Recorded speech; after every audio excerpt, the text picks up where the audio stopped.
You open your refrigerator and expect it to work. It hums quietly in the corner of your kitchen. Cold air circulates inside.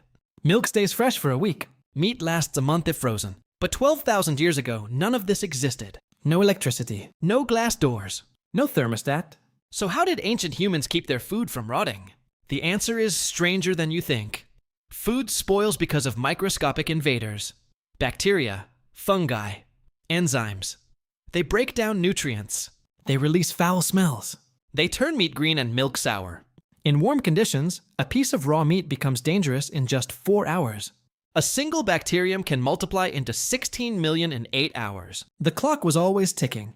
Ancient humans were racing against decay every single day, and they won. The first weapon was smoke.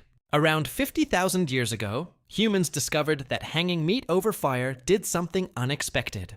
The smoke coated the surface with compounds that bacteria could not survive.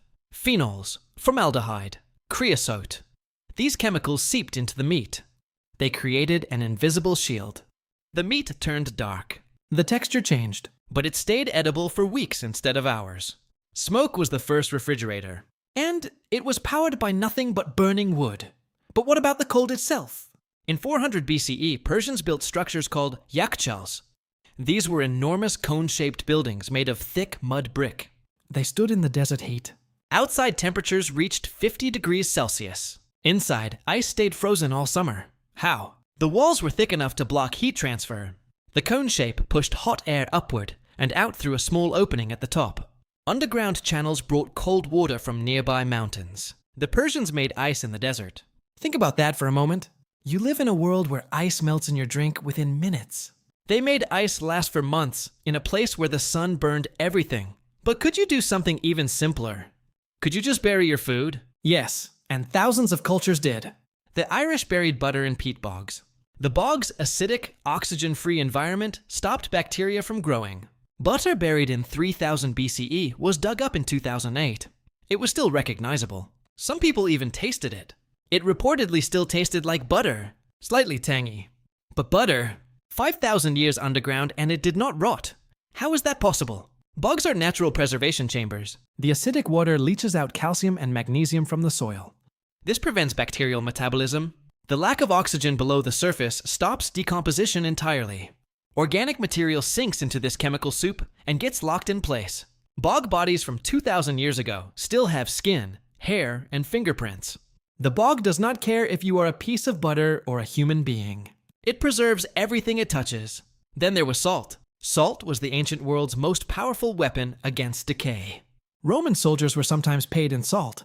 The word salary comes from salarium, meaning salt money. Salt pulls moisture out of cells. Bacteria need water to survive. When you cover meat in salt, you drain it of the liquid bacteria require. The meat shrinks, it hardens. It turns into something that can sit on a shelf for months without spoiling. The Egyptians salted fish and traded it across the Mediterranean. The Chinese salted pork and stored it for winter. The Vikings salted cod and sailed across oceans with food that never went bad. Why would an empire pay its soldiers in something that just makes food taste better? Because salt was not about taste. Salt was about survival. But salt and smoke only protected meat. What about everything else? What about milk? What about fruit? What about grain? The answer was fermentation. And it was discovered by accident. Nobody planned fermentation. It happened when someone left milk sitting in a warm place and forgot about it.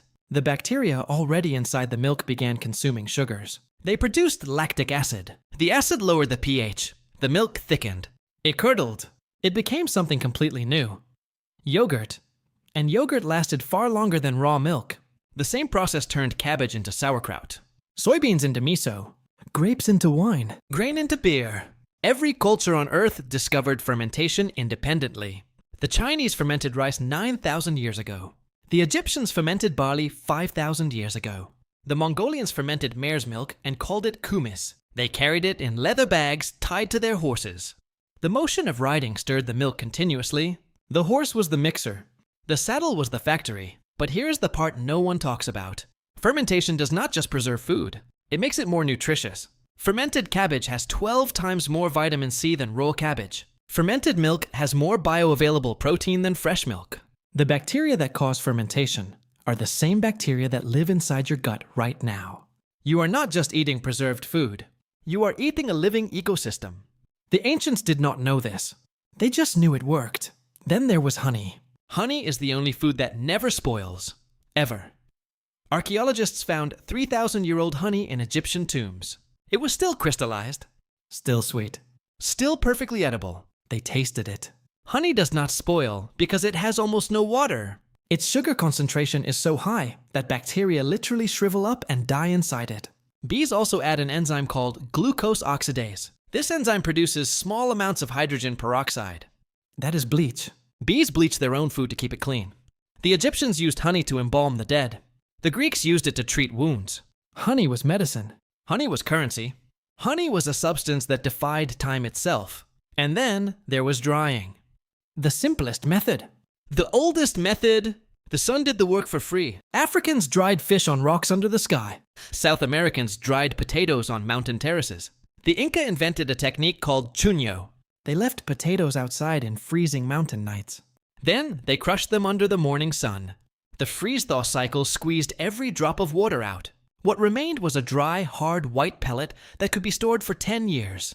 10 years of food security from a single potato. Every technique you just heard about is still in use today. We still smoke meat. We still salt fish. We still ferment cabbage. We still dry fruit. We still bury cheese underground. Your refrigerator did not replace these methods. It only delayed them. The moment your power goes out, you are back in the ancient world. Racing against bacteria, counting hours, watching your food change color and smell wrong. The real question is not how ancient humans preserved food without technology. The real question is whether you could do the same thing tomorrow if you had to.